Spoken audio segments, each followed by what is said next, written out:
neoclassical growth theory ആണ് solo-swan model. അപ്പൊ അത് പഠിക്കുമ്പോൾ ഹാരറ്റ്-ഡോമർ മോഡൽ അറിഞ്ഞിരിക്കണം. കാരണം ഹാരറ്റ്-ഡോമർ മോഡലിന്റെ ഒരു ഇംപ്രൂവ്മെന്റ് ആയിട്ടാണ് സോളോ-സ്വാൻ മോഡൽ വരുന്നത്. അപ്പൊ ഈ ഹാരറ്റ്-ഡോമർ മോഡൽ എന്ന് പറയുന്നത് ക്ലാസിക്കൽ തിയറി ആണോ നിയോ ക്ലാസിക്കൽ തിയറി ആണോ എന്നൊരു ഡൗട്ട് വരാം. ഇത് ശരിക്കും ക്ലാസിക്കൽ കെയ്നീഷ്യൻ മോഡലാണ്. ക്ലാസിക്കൽ കെയ്നീഷ്യൻ തോട്ട് എന്നൊക്കെ നിങ്ങൾ കേട്ടിട്ടുണ്ടായിരിക്കും. അപ്പൊ ഇതൊരു ക്ലാസിക്കൽ കെയ്നീഷ്യൻ മോഡലാണ്. അതാണ് നമ്മൾ ക്ലാസിക്കൽ തിയറിയുടെ കൂട്ടത്തിൽ പറയാനേ, പക്ഷെ ക്ലാസിക്കൽ കെയ്നീഷ്യൻ മോഡലാണിത്. അപ്പം ഇത് ക്ലാസിക്കൽ തിയറീസ് പഠിച്ചപ്പോൾ നമ്മൾ പഠിക്കാനത് അതുകൊണ്ടാണ്. രണ്ടിന്റെയും കൂടെ ഒരു മിക്സ് ആണ്. അതായത് കെയ്നീഷ്യൻ മോഡലിന്റെ ഒരു ഇംപ്രൂവ്മെന്റ് ആണ് ഹാരറ്റ്-ഡോമർ മോഡലിൽ നമുക്ക് കാണാൻ കഴിയുന്നത്. ഓക്കെ, അപ്പൊ കൂടുതലും കാണിക്കുന്നത് കെയ്നീഷ്യൻ മോഡലിന്റെ ക്യാരക്ടറിസ്റ്റിക്സ് ആണ്.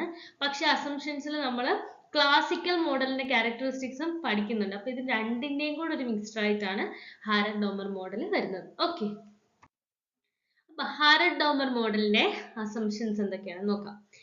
Initial full employment. അപ്പം ഫസ്റ്റ് നമ്മൾ പഠിക്കുന്ന ഹാരറ്റ്-ഡോമർ മോഡലിന്റെ അസംഷന് ഫസ്റ്റ് വരുന്നത് ഇനീഷ്യൽ ഫുൾ എംപ്ലോയ്മെന്റ് എന്ന് പറഞ്ഞു കഴിഞ്ഞാൽ ഫുൾ എംപ്ലോയ്മെന്റ് ആണ് അവിടെ അവർ കൊണ്ടുവരുന്നത്. അൺഎംപ്ലോയ്മെന്റ് ഇല്ല, എപ്പോഴും ഫുൾ എംപ്ലോയ്മെന്റ് ആയിട്ട് നിൽക്കുന്ന ഒരു എക്കോണമിയാണ് അവർ കാണിക്കുന്നത്. Okay, second laissez faire. Laissez faire എന്ന് പറഞ്ഞാൽ എന്താണെന്നറിയാം. നമ്മൾ ക്ലാസിക്കൽ തിയറി പഠിച്ചപ്പോൾ അതിനകത്തുള്ള ക്യാരക്ടറിസ്റ്റിക്സ് ക്ലാസിക്കൽ തിയറിയുടെ കീ പോയിന്റ്സ് പഠിച്ചായിരുന്നു. അപ്പൊ പറഞ്ഞതാണ് ലേസി സ്ഫെയർ. എന്താണ് laissez faire? No government intervention. ഓർമ്മയുണ്ടായിരിക്കും, നോ ഗവൺമെന്റ് ഇന്റർവെൻഷൻ ആണ്. അതായത് ഇവിടെ എന്താണ്, ഗവൺമെന്റ് ഇന്റർവെൻഷൻ വേണ്ട എന്നുള്ള ഒരു അസംഷനിലാണ് ഹാരറ്റ്-ഡോമർ മോഡൽ പോകുന്നത്. അപ്പൊ ഈ ഗവൺമെന്റ് ഇന്റർവെൻഷൻ വേണ്ട എന്ന് പറയുമ്പോൾ തന്നെ അവിടെ എന്തില്ല, ടാക്സ് ഇല്ല എന്നുകൂടെ ആലോചിക്കണം. ടാക്സ് കൊടുക്കേണ്ടതായിട്ട് വരുന്നില്ല, കാരണം ഗവൺമെന്റ് എക്കോണമിയിലെ ഇന്റർവ്യൂ ചെയ്യുന്നില്ല. ക്ലോസ്ഡ് എക്കോണമിയാണ്. Third, closed economy. Closed economy എന്ന് പറഞ്ഞാൽ എന്താ? ക്ലോസ്ഡ് എക്കോണമി കേട്ടിട്ടുണ്ടോ? ക്ലോസ്ഡ് എക്കോണമി, ഓപ്പൺ എക്കോണമി എന്നൊക്കെ കേട്ടിട്ടുണ്ടോ? ക്ലോസ്ഡ് എക്കോണമി എന്ന് പറഞ്ഞു കഴിഞ്ഞാൽ അവിടെ മറ്റ് എക്കോണമീസുമായിട്ട് റിലേഷനോ അല്ലെങ്കിൽ ഇന്ററപ്ഷനോ ഒന്നും തന്നെ അവിടെ ഇല്ല. അതായത് ഇമ്പോർട്ടും ഇല്ല. ഇങ്ങനെ ഓർത്താൽ മതി, നോ ഇമ്പോർട്ട്, നോ എക്സ്പോർട്ട്. എക്സ്പോർട്ടും ഇല്ല, ഇമ്പോർട്ടും ഇല്ല. ഓക്കെ, അപ്പം അവിടെ അതിന്റെ അർത്ഥം എന്താ? ഇമ്പോർട്ടും ഇല്ല, എക്സ്പോർട്ടും ഇല്ല. അതായത് മറ്റൊരു കൺട്രി ആയിട്ട് റിലേഷനിലോട്ട് പോകുന്നില്ല എന്നാണ് അതിന്റെ അർത്ഥം, അല്ലേ? ഇമ്പോർട്ടും ഇല്ല, എക്സ്പോർട്ടും ഇല്ല, ഇറക്കുമതി ഇല്ല, കയറ്റുമതി ഇല്ല എന്ന് പറയുമ്പോൾ വേറൊരു എക്കോണമി ആയിട്ട് അവർ റിലേഷനിൽ പോകുന്നില്ല. അതായത് ആ എക്കോണമി സെൽഫ് സഫിഷ്യന്റ് ആണ്. അപ്പം വേറൊരു കൺട്രിയെ ആശ്രയിക്കേണ്ടതായിട്ട്, വേറൊരു എക്കോണമിയെ ആശ്രയിക്കേണ്ട ഒരു അവസരം വരുന്നില്ല. എക്കോണമി സെൽഫ് സഫിഷ്യന്റ് ആയിട്ടാണ് നിൽക്കുന്നത്. അതാണ് ഇമ്പോർട്ടും എക്സ്പോർട്ടും വേണ്ട എന്ന് പറയുന്നത് ക്ലോസ്ഡ് എക്കോണമി ആണെന്ന് ഇതുകൊണ്ട് ഉദ്ദേശിക്കുന്നത്. Okay, there are no lacks in investment. The economic variables Y, I, expenditure and saving adjust themselves at the same point. ഇതെന്താണ് ഈ പോയിന്റ് കൊണ്ട് അർത്ഥാക്കുന്നത്? ഇൻവെസ്റ്റ്മെന്റിൽ ലാഗ് ഒന്നും വരുന്നില്ല. എക്കണോമിക് വേരിയബിൾസ് ആയ Y income, I investment, expenditure, saving adjust themselves at the same point. ആ point തന്നെ അവർ adjust ആയിക്കോളും. അവിടെ ഇൻവെസ്റ്റ്മെന്റിന് ലാഗ്സ് ഒന്നും വരുന്നില്ല. Okay, fifth point is APS equal to MBS. APS എന്ന് പറഞ്ഞു കഴിഞ്ഞാൽ average propensity to save. Average propensity to സേവും M എന്താണ്? മാർജിനൽ പ്രൊപ്പൻസിറ്റി ടു സേവും. മാർജിനൽ പ്രൊപ്പൻസിറ്റി ടു സേവും. ആവറേജ് പ്രൊപ്പൻസിറ്റി ടു സേവ് എന്ന് പറഞ്ഞു കഴിഞ്ഞാൽ total saving by total income എന്നാണ്. Total savings by total income. ഇനി MBS എന്ന് പറഞ്ഞു കഴിഞ്ഞാൽ മാർജിനൽ പ്രൊപ്പൻസിറ്റി. മാർജിനൽ എന്ന വാക്കിന്റെ അർത്ഥം എന്താ? അഡീഷണൽ എന്നാണ്. എത്ര അഡീഷണൽ ആയിട്ട് വന്നിട്ടുണ്ട്. അപ്പൊ അതായത് change in saving to change in income. Okay, ഇതൊക്കെ അസംഷൻസ് ആണ്. ഇതൊക്കെ നിങ്ങൾ മാക്രോ എക്കണോമിക്സിൽ പഠിക്കുമ്പോൾ പഠിച്ചിട്ടുണ്ടായിരിക്കും. എന്നാൽ ഈ അസംഷൻസ് പറയുമ്പോൾ പറഞ്ഞു എന്നേ ഉള്ളൂ കേട്ടോ. അപ്പം APS എന്ന് പറഞ്ഞു കഴിഞ്ഞാൽ average propensity to save, MPS എന്ന് പറഞ്ഞു കഴിഞ്ഞാൽ marginal propensity to save, APS എന്ന് പറഞ്ഞു കഴിഞ്ഞാൽ total saving to total income ആണ്. ടോട്ടൽ ഇൻകത്തിൽ എത്ര ടോട്ടൽ സേവിങ് ഉണ്ട് എന്നുള്ളതാണ്. MPS എന്ന് പറഞ്ഞു കഴിഞ്ഞാൽ change in saving to change in ഇൻകത്തിൽ വരുന്ന ചേഞ്ചിൽ എത്ര സേവിങ്സിൽ ചേഞ്ച് വരുന്നുണ്ട്, അതാണ് MPS, marginal propensity to save. അപ്പൊ ഇത് രണ്ടും ഈക്വൽ ആണ് എന്നാണ് ആര് പറയുന്നത്? ഹാരഡ്-ഡോമർ മോഡലിലെ അസംഷനിൽ. Constant capital output ratio and constant returns to scale. Capital output ratio constant ആയിരിക്കും, അതുപോലെ കോൺസ്റ്റന്റ് റിട്ടേൺസ് ടു സ്കെയിൽ ആയിരിക്കും. കോൺസ്റ്റന്റ് റിട്ടേൺസ് ടു സ്കെയിൽ എന്ന് പറഞ്ഞാൽ എന്താ? കോൺസ്റ്റന്റ് റിട്ടേൺസ് ടു സ്കെയിൽ എന്ന് പറഞ്ഞു കഴിഞ്ഞാൽ നമ്മള് ആഡം സ്മിത്തിന്റെ തിയറിയും റിക്കാർഡോയുടെ തിയറിയും ഒക്കെ പഠിക്കുമ്പോൾ ഡിമിനിഷിങ് റിട്ടേൺസ് എന്താണെന്ന് പഠിച്ചു. ഓക്കെ, അതുപോലെ തന്നെ ഇത് വരുന്നത് ഇൻക്രീസിങ് റിട്ടേൺസ് എന്താണെന്ന് പഠിച്ചു. അതുപോലെ ഇത് constant returns to scale. Constant returns to scale എന്ന് പറഞ്ഞാൽ എന്താ? നമ്മൾ ഇൻപുട്ട്, ലേബർ, ക്യാപിറ്റൽ, അങ്ങനെയുള്ള രണ്ട് ഇൻപുട്ട് എടുക്കുമ്പോൾ, ഇപ്പൊ ഞാൻ ഇൻപുട്ട് ഡബിൾ ചെയ്യുകയാണെങ്കിൽ നമ്മൾ എന്ത് ചെയ്യണം? ഔട്ട്പുട്ടും ഡബിൾ ആയിരിക്കണം. ഓക്കെ, ഇൻപുട്ട് ഡബിൾ ചെയ്തിട്ടുണ്ടോ ഔട്ട്പുട്ടും ഡബിൾ ചെയ്യണം. ഡബിൾ എന്നല്ല, ഇപ്പൊ ട്രിപ്പിൾ ചെയ്യുകയാണെങ്കിൽ അങ്ങനെ.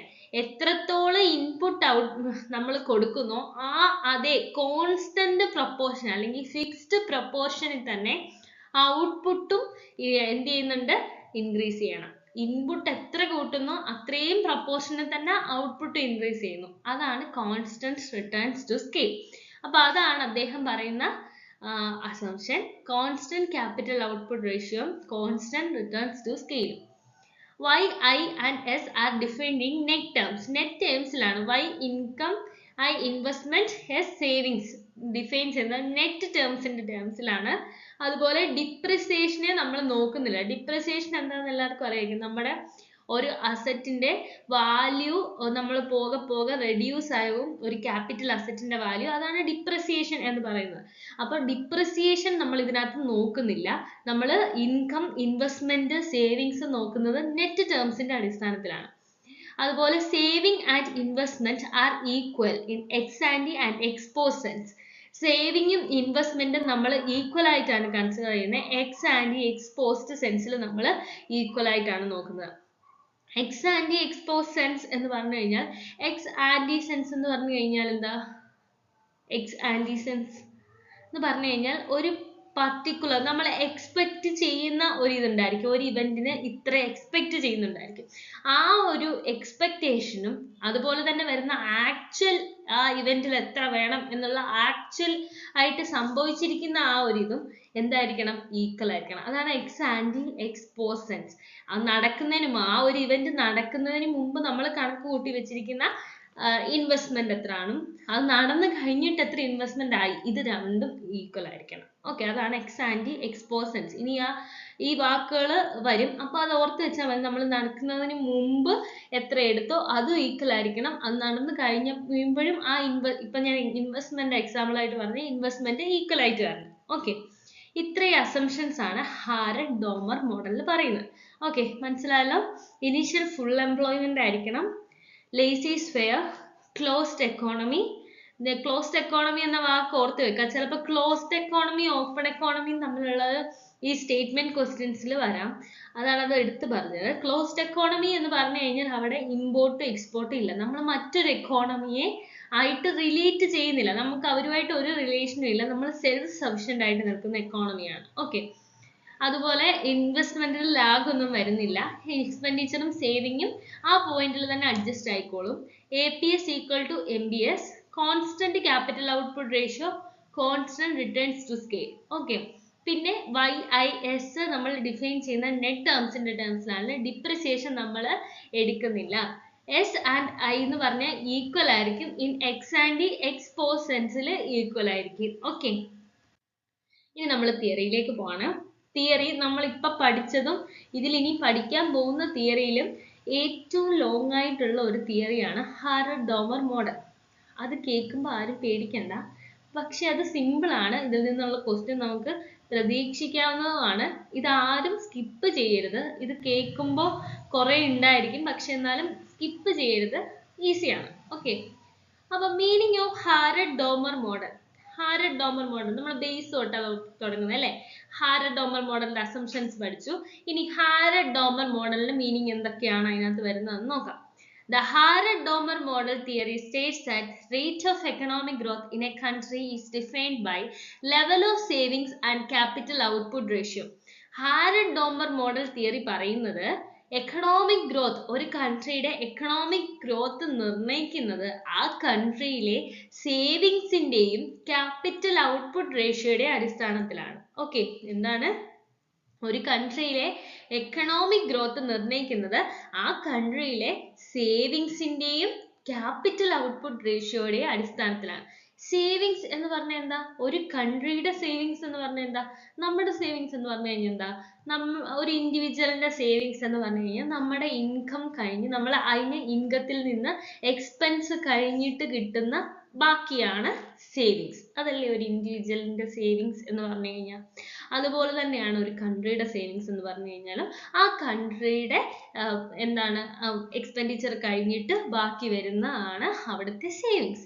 ആ സേവിങ്സിന്റെയും ക്യാപിറ്റൽ ഔട്ട്പുട്ട് റേഷ്യോയുടെയും അടിസ്ഥാനത്തിലാണ് ഒരു കൺട്രിയുടെ എക്കണോമിക് ഗ്രോത്ത് നിർണ്ണയിക്കുന്നത്. ഈ ക്യാപിറ്റൽ ഔട്ട്പുട്ട് റേഷ്യോ എന്താ? ഇപ്പൊ ഞാൻ പറയാണ് ക്യാപിറ്റൽ ഔട്ട്പുട്ട് റേഷ്യോ 1:10 ആണ് എന്ന് പറഞ്ഞാൽ എന്താ? ക്യാപിറ്റൽ ഔട്ട്പുട്ട് റേഷ്യോ 1:10 ആണ് എന്ന് പറഞ്ഞു കഴിഞ്ഞാൽ ഒരു യൂണിറ്റ് ക്യാപിറ്റലേ ഞാൻ എടുത്തുള്ളൂ, പക്ഷെ 10 യൂണിറ്റ് ഔട്ട്പുട്ട് ഞാൻ അതുകൊണ്ട് ഉണ്ടാക്കി. ഒരു യൂണിറ്റ് ക്യാപിറ്റലിൽ നിന്ന് 10 യൂണിറ്റ് ഔട്ട്പുട്ട് ഉണ്ടാക്കി. അതാണ് അവിടുത്തെ ക്യാപിറ്റൽ ഔട്ട്പുട്ട് റേഷ്യോ. ഓക്കെ, മനസ്സിലായല്ലോ? ആ ഒരു എക്സാമ്പിൾ ഓർത്ത് വെച്ചാൽ മതി, ക്യാപിറ്റൽ ഔട്ട്പുട്ട് റേഷ്യോ. അപ്പൊ ആ ക്യാപിറ്റൽ ഔട്ട്പുട്ട്, എത്ര ക്യാപിറ്റൽ കൊടുത്ത് എത്ര ഔട്ട്പുട്ട് നമ്മൾ ഉണ്ടാക്കുന്നുണ്ട് ആ കൺട്രിയിൽ, അതുപോലെ ആ കൺട്രിയുടെ സേവിങ്സ് എത്രയാണ്, ഇതിന്റെ അടിസ്ഥാനത്തിലാണ് നമ്മൾ ഒരു കൺട്രിയുടെ എക്കണോമിക് ഗ്രോത്ത് നിർണ്ണയിക്കുന്നത്. ഓക്കെ, അപ്പൊ അവിടെ ഒരു ഇക്വേഷൻ കണ്ടോ? Growth of the economy equal to savings by capital output ratio. ഇതാണ് ഒരു കൺട്രിയുടെ ഗ്രോത്ത്, ഒരു എക്കോണമിയുടെ നിർണ്ണയിക്കാൻ കൊടുത്തിരിക്കുന്ന equation. Growth of the economy എന്ന് പറഞ്ഞു കഴിഞ്ഞാൽ savings by capital output ratio, അതായത് S/K ആണ് ഒരു എക്കോണമിയുടെ ഗ്രോത്ത് റേറ്റ് എന്നാണ് പറയുന്നത്. Okay, The Harrod-Domer model is a classical Keynesian model of economic growth. അപ്പോൾ Harrod-Domer model എന്ന് പറയുന്നത് classical Keynesian model of economic growth ആണ്. എന്താണ് classical Keynesian model of economic growth ആണ്. അതാണ് നമ്മൾ ആദ്യം പറഞ്ഞത്. ഇതൊരു ക്ലാസിക്കൽ തിയറി അല്ല, നിയോ ക്ലാസിക്കൽ തിയറി അല്ല, ഇതൊരു classical Keynesian model of economic growth ആണ്. It is used in development economics to explain an economy's growth rate in terms of level of saving and productivity of capital. ഇത് നമ്മൾ use ചെയ്യുന്നത് development എക്കോണമിക്സിൽ ഒരു കൺട്രിയുടെ growth rate, ഒരു എക്കോണമിയുടെ growth rate, സേവിങ്സിന്റെയും productivity of ക്യാപിറ്റലിന്റെ അടിസ്ഥാനത്തിൽ ഒരു എക്കോണമിയുടെ ഗ്രോത്ത് റേറ്റ് അറിയാൻ വേണ്ടിയിട്ടാണ് നമ്മൾ എന്ത് ഉപയോഗിക്കുന്നത്? ഹാരഡ്-ഡോമർ മോഡൽ ഉപയോഗിക്കുന്നത്. There is no natural reason for an economy to have balanced growth. പറയുന്നത് ആയിട്ട് സജസ്റ്റ് ചെയ്യുന്നത് എന്താണ്? എക്കോണമിക്ക് ബാലൻസ്ഡ് ഗ്രോത്തിൽ വരാൻ വേറെ നാച്ചുറൽ റീസൺസ് ഒന്നും ഇല്ല. നമ്മൾ ക്ലാസിക്കലി പറയുന്നത് ഇൻവിസിബിൾ ഹാൻഡ് വന്നിട്ട് അത് ബാലൻസ് ചെയ്ത് ഇക്വിലിബ്രിയം പൊസിഷനിൽ എത്തിക്കും, ഗവൺമെന്റ് ഇന്റർവീൻ ചെയ്യേണ്ടതായിരുന്നു. പക്ഷെ ഇവിടെ പറയുന്നത് എന്താണ്? നാച്ചുറൽ റീസൺസ് ഒന്നും ഇല്ല എക്കോണമിയെ ബാലൻസ്ഡ് ഗ്രോത്തിൽ കൊണ്ടുവരാൻ. എക്കോണമിയുടെ എന്താണ് നോക്കുന്നത് ഗ്രോത്ത് നിർണ്ണയിക്കാൻ വേണ്ടിയിട്ട്? അവിടുത്തെ സേവിങ്സും ക്യാപിറ്റലിന്റെ പ്രൊഡക്ടിവിറ്റി ഓഫ് ക്യാപിറ്റലും ആണ് നമ്മൾ എക്കണോമിക് ഗ്രോത്ത് അറിയാൻ വേണ്ടി ഉപയോഗിക്കുന്നത്. This model was developed independently by Roy F. Harrod in 1939 and F.C. Domer in 1946, although a similar model has been proposed by Gustav Cassel in 1924. അപ്പം ഇനി ഇമ്പോർട്ടൻ്റ് ആയിട്ടുള്ള ഒരു കാര്യം പറയാം. ഹാരഡ്-ഡോമർ മോഡൽ എന്ന് കേൾക്കുമ്പം ഇത് രണ്ടും ഒരാളല്ല. ഓക്കെ, ഹാരഡ്-ഡോമർ മോഡൽ എന്ന് പറയുമ്പോൾ രണ്ടും ഒരാളല്ല, ഇത് രണ്ടും രണ്ടാൾക്കാരാണ്. ഹാരഡ് വേറെ ആള്, ഡോമർ വേറെ ആള്. ഇവർ രണ്ടുപേരും ഇൻഡിപെൻഡന്റ് ആയിട്ട് ഡെവലപ്പ് ചെയ്ത ഒരു തിയറിയാണ് ഹാരഡ്-ഡോമർ മോഡൽ. ഓക്കെ, അപ്പം this model was developed independently by Roy F Harrod 1939ലും F.C. ഡോമർ 1946ലും ഡെവലപ്പ് ചെയ്ത, ഇൻഡിപെൻഡന്റ് ആയിട്ട് ഡെവലപ്പ് ചെയ്തിരിക്കുന്ന തിയറിയാണ്. ഇതുപോലെ തന്നെ ഒരു തിയറി, ഇതുപോലെയുള്ള ഒരു similar theory Gustav Cassel 1924 propose ചെയ്തിട്ടുണ്ടായിരുന്നു. പക്ഷെ പോപ്പുലറൈസ് ആയത് ഹാരഡ് ഡോമർ മോഡലാണ്. ഓക്കെ, അതാണ് ഗസ്റ്റഫ് കാസൽ 1924 ഇതുപോലെ ഒരു തിയറി തന്നെ ഈ സിമിലർ മോഡലിൽ പ്രപ്പോസ് ചെയ്തിട്ടുണ്ടായിരുന്നു. പക്ഷെ ഫേമസ് ആയത് ഹാരഡ് ഡോമർ തിയറിയാണ്. Okay, Harrod Domar model was the precursor to the exogenous growth model. Exogenous growth മോഡലിന്റെ ഒരു precursor എന്ന് പറഞ്ഞ ഒരു implication ആയിട്ടാണ് ഹാരഡ്-ഡോമർ മോഡൽ വരുന്നത്. ഓക്കെ, അപ്പൊ ഹാരഡ്-ഡോമർ മോഡലിനെ പറ്റി ഇത്ര അറിയുക. ഹാരഡ്-ഡോമർ മോഡൽ എന്ന് പറയുമ്പോൾ എന്താണ് പറഞ്ഞത്? ഒരു എക്കോണമിയുടെ ഗ്രോത്ത് റേറ്റ് നിർണ്ണയിക്കുന്നത് സേവിങ്സിന്റെയും ആ എക്കോണമിയിലെ ക്യാപിറ്റൽ ഔട്ട്പുട്ട് റേഷ്യോയുടെ അടിസ്ഥാനത്തിലാണ്, S/K. അതുപോലെ ഇതൊരു ക്ലാസിക്കൽ കെയ്നീഷ്യൻ ഗ്രോത്ത് മോഡലാണ്. ഇത് എക്സ്പ്ലെയിൻ ചെയ്യുന്നത് ഡെവലപ്മെന്റ് എക്കണോമിക്സിൽ എന്തിനാണ്? സേവിങ്ങും പ്രൊഡക്ടിവിറ്റി ഓഫ് ക്യാപിറ്റലിന്റെയും എക്കോണമിയിൽ എത്രത്തോളം ഉണ്ട് എന്നറിയാൻ വേണ്ടിയിട്ടാണ് റോയി എഫ് ഹാരഡും FC ഡോമറുമാണ് ഡെവലപ്പ് ചെയ്തിട്ടുള്ളത്. ഓക്കെ, ഇനി അതുപോലെ ഇത് എവിടെയാ ആപ്ലിക്കബിൾ ആയിട്ടുള്ളത്? അണ്ടർ ഡെവലപ്ഡ് എക്കണോമിയിലാണോ, ഡെവലപ്പിംഗ് കൺട്രീസിലാണോ, അതോ ഹൈലി ഡെവലപ്ഡ് കൺട്രീസിലാണോ? ഹൈലി ഡെവലപ്ഡ് കൺട്രീസിലാണ്. മോസ്റ്റ്ലി ക്യാപിറ്റലൈസ്ഡ് എക്കോണമീസിലാണ്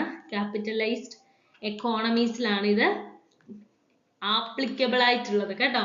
നമ്മൾ കൂടുതലും പറയുമ്പോൾ വിചാരിക്കും ഡെവലപ്പിംഗ് കൺട്രീസിലാണ്, അഡ്വാൻസ്ഡ് ക്യാപിറ്റലൈസ്ഡ് എക്കോണമീസിലാണ് ഇത് ആപ്ലിക്കബിൾ ആയിട്ടുള്ള തിയറി കേട്ടോ. അത് വേണമെങ്കിൽ ചോദിക്കാം. Okay, advanced capitalised economies. ഇനി ഇതിന്റെ ഒരു ഫ്ലോ ചാർട്ട് നമുക്ക് നോക്കാം. ഫ്ലോ ചാർട്ട് നോക്കിയേ, ഈ സേവിങ്സ്, ഒരു ഹാരഡ്-ഡോമർ മോഡലിന്റെ ഫ്ലോ ചാർട്ട് ഇത് ആലോചിച്ച് വെച്ചിട്ട് നമുക്ക് പോവാം അടുത്ത ഇതിലേക്ക്. സേവിങ്സ് ഇൻക്രീസ് ചെയ്യുന്നു. ഓക്കെ, സേവിങ്സ് ഇൻക്രീസ് ചെയ്യുന്നു എന്ന് പറഞ്ഞു കഴിഞ്ഞാൽ ആ എക്കോണമിയിലെ ഇൻവെസ്റ്റ്മെന്റ് ഇൻക്രീസ് ചെയ്യുന്നു. ഓക്കെ, എക്കോണമിയിലെ ഇൻവെസ്റ്റ്മെന്റ് ഇൻക്രീസ് ചെയ്യുന്നു. ഇൻവെസ്റ്റ്മെന്റ് ഇൻക്രീസ് ചെയ്ത് എന്ത് പറ്റും? അവിടെ ക്യാപിറ്റൽ സ്റ്റോക്ക് ഹയർ ആവും. ക്യാപിറ്റൽ സ്റ്റോക്ക് ഹയർ ആയാൽ അവിടെ എന്ത് സംഭവിക്കും? എക്കണോമിക് ഗ്രോത്ത് കൂടും അല്ലെ? ക്യാപിറ്റൽ സ്റ്റോക്ക് കൂടിയ എക്കണോമിക് ഗ്രോത്ത് കൂടും. അത് വീണ്ടും സേവിങ്സിലേക്ക് വരും, വീണ്ടും അവിടെ ഇൻവെസ്റ്റ്മെന്റ് നടക്കും, ക്യാപിറ്റൽ സ്റ്റോക്ക് കൂടും. ഇങ്ങനെയാണ് ഒരു എക്കോണമിയിൽ സംഭവിക്കുന്നത് എന്നാണ് ഹാരഡ്-ഡോമർ മോഡലിൽ പറയുന്നത്. ഓക്കെ, അപ്പൊ സേവിങ്സ് ഇൻക്രീസ് ചെയ്യുന്നു. ഈ സേവിങ്സ് ഇൻക്രീസ് ചെയ്യുമ്പോൾ അവിടെ സേവിങ്സ് വരുമ്പോഴേ അവിടെ ഇൻവെസ്റ്റ്മെന്റ് വരത്തുള്ളൂ അല്ലെ? ഇൻവെസ്റ്റ്മെന്റ് വരുന്നു, ഇൻവെസ്റ്റ്മെന്റ് ഹയർ ക്യാപിറ്റൽ സ്റ്റോക്കിലേക്ക് വരുന്നു, higher capital stock higher economic ഗ്രോത്തിലേക്ക് നയിക്കുന്നു, വീണ്ടും അവിടെ സേവിങ്സ് ഇൻക്രീസ് ചെയ്യുന്നു, ഇൻവെസ്റ്റ്മെന്റ് ഇൻക്രീസ് ചെയ്യുന്നു. ആ ഒരു ഫ്ലോ ചാർട്ടിൽ ആ ഒരു ഇതിൽ പോകുന്നു. ഓക്കെ, ഇനി നമ്മുടെ മെയിൻ പോയിന്റ്സ് നമ്മൾ എന്തൊക്കെയാണ് മെയിൻ ആയിട്ട് നോക്കേണ്ടതെന്ന് നോക്കാം. Mainly it is a reaction to Keynesian analysis. Okay, അപ്പം ഇത് മെയിൻ ആയിട്ട് കെയ്നീഷ്യൻ അനാലിസിസിന്റെ ഒരു റിയാക്ഷൻ ആയിട്ടാണ് ഹാരഡ്-ഡോമർ മോഡൽ വരുന്നത്. ഹാരഡ് says Keynes neglected the role of savings. ഹാരഡ് പറയുന്നത് കെയ്ൻസ് സേവിങ്സിന്റെ റോള് നെഗ്ലക്ട് ചെയ്യുകയാണ് ഉണ്ടായത്. അതിന് പകരമായിട്ടാണ് ഹാരഡ്-ഡോമർ വരുന്നത്. ഡോമർ പറയുന്നത് കെയ്ൻസ് എന്ന് പറയുന്നത് കെയ്നീഷ്യൻ മോഡലില് ഇമ്മീഡിയറ്റ് എഫക്റ്റ് ഓഫ് ഇൻവെസ്റ്റ്മെന്റിനെ നെഗ്ലക്ട് ചെയ്തിട്ടുണ്ട് എന്നുള്ളതാണ് ഡോമർ പറയുന്നത്. ഓക്കെ, അപ്പൊ ഹാരഡ് സേവിങ്സിനെ പറ്റിയും ഡോമർ ഇൻവെസ്റ്റ്മെന്റിനെ പറ്റിയും ഓക്കെ നോട്ട് ചെയ്യുക. ഹാരഡ് പറയുന്ന കെയ്ൻസ് സേവിങ്സിന്റെ റോള് നെഗ്ലക്ട് ചെയ്തിട്ടുണ്ട്. ഡോമർ പറയുന്നത് കെയ്ൻസ് ഇമ്മീഡിയറ്റ് എഫക്റ്റ് ഓഫ് ഇൻവെസ്റ്റ്മെന്റിനെ പറ്റി കെയ്നീഷ്യൻ മോഡലിൽ പറയുന്നില്ല എന്നുള്ളതാണ്. Both started from Keynes, emphasizing on full employment. രണ്ടുപേരും സ്റ്റാർട്ട് ചെയ്യുന്ന എവിടെ നിന്നാണ്? കെയ്ൻസിൽ നിന്നാണ്. ഫുൾ എംപ്ലോയ്മെന്റ് ആണ് എംഫസൈസ് ചെയ്യുന്നത്. Both models are similar and highlight the essential conditions for achieving and maintaining steady growth. ഇവിടെ എന്താ നോക്കുന്നത്? സ്റ്റഡി ഗ്രോത്ത് ആണ് നോക്കുന്നത്. രണ്ട് മോഡൽസും സിമിലർ ആണ്. അതുപോലെ ഹൈലൈറ്റ് ചെയ്യുന്നത് എന്തൊക്കെയാണ് ഫോർ അച്ചീവ് ചെയ്യാൻ വേണ്ടിയിട്ട്, അതുപോലെ സ്റ്റഡി ഗ്രോത്ത് മെയിൻറ്റെയിൻ ചെയ്യാൻ വേണ്ടി, അത് സ്റ്റഡി ഗ്രോത്ത് അച്ചീവ് ചെയ്യാൻ വേണ്ടി വേണ്ട എസെൻഷ്യൽ കണ്ടീഷൻസ് എന്തൊക്കെയാണ് എന്നുള്ളതാണ് നോക്കുന്നത്. അതുപോലെ Harrod Domar model focus on dual role of investment ആണ് നോക്കുന്നത്. എന്താണ് നോക്കുന്നത്? Dual role of investment. Classicals neglected the income aspect of investment. Classicals എന്ത് ചെയ്യുന്നില്ല? ഇൻകം ആസ്പെക്ട്, ഇൻവെസ്റ്റ്മെന്റിന്റെ ഇൻകം ആസ്പെക്ട് കൊണ്ടുവരുന്നില്ല. കെയ്ൻസ് ആണെങ്കിലോ പ്രൊഡക്റ്റീവ് ആസ്പെക്ട് ഓഫ് ഇൻവെസ്റ്റ്മെന്റ് കൊണ്ടുവരുന്നില്ല. അപ്പൊ ഇത് രണ്ടും കൂടെ പരിഗണിച്ചുകൊണ്ടാണ് എന്ത് വരുന്നത്, ഹാരഡ് ഡോമർ മോഡൽ. അപ്പൊ ഇവർ രണ്ടും നോക്കുന്നത് സ്റ്റഡി ഗ്രോത്ത് ആണ് നോക്കുന്നത്. അപ്പൊ ക്ലാസിക്കൽസ് നെഗ്ലക്ട് ചെയ്തിരിക്കുകയാണ് ഇൻകം ആസ്പെക്ട് ഓഫ് ഇൻവെസ്റ്റ്മെന്റ്. ഇൻവെസ്റ്റ്മെന്റിന്റെ ഇൻകം ആസ്പെക്ട് എന്ത് ചെയ്യാണ്, അതെങ്ങനെയാണ് ഇൻകം വരുന്നത് എന്നുള്ളത് നെഗ്ലക്ട് ചെയ്തിട്ടുണ്ട്. അതുപോലെ കെയ്ൻസ് ഇൻവെസ്റ്റ്മെന്റിന്റെ പ്രൊഡക്റ്റീവ് ആസ്പെക്ട് നെഗ്ലക്ട് ചെയ്തു. ഇത് രണ്ടും കൂടി പരിഗണിച്ചുകൊണ്ടാണ് ഹാരഡ് ഡോമർ മോഡൽ വരുന്നത്. അതാണ് നമ്മൾ ആദ്യം പറഞ്ഞത്, it's A classical Keynesian model എന്ന് അതിനെ അറിയപ്പെടുന്നത്. ഇതിന്റെ രണ്ടിന്റെയും പോയിന്റ്സിനെ ഇംപ്രൂവ് ചെയ്തുകൊണ്ടാണ് ഹാരഡ് ഡോമർ മോഡൽ വരുന്നത്. ഇത് സ്റ്റഡി ഗ്രോത്തിനെയാണ് നോക്കുന്നത്. ഓക്കെ, അപ്പൊ ഇത്രയും പോയിന്റ്സ് നോക്കുക. ഇത് ക്ലാസിക്കൽ കെയ്നീഷ്യൻ മോഡൽ ആണ്, അതായത് കെയ്നീഷ്യൻ അനാലിസിസിന്റെ റിയാക്ഷൻ ആയിട്ട് വരുന്നത്. ഹാരഡ് പറയുന്നത് കെയ്ൻസ് റോൾ ഓഫ് സേവിങ്സിന്റെ റോള് നെഗ്ലക്ട് ചെയ്തിരിക്കുകയാണ്. ഡോമർ പറയുന്നത് ഇമ്മീഡിയറ്റ് എഫക്റ്റ് ഓഫ് ഇൻവെസ്റ്റ്മെന്റിനെ നെഗ്ലക്ട് ചെയ്തിരിക്കുകയാണ്. രണ്ടുപേരും കെയ്ൻസിൽ നിന്നാണ് വരുന്നത്.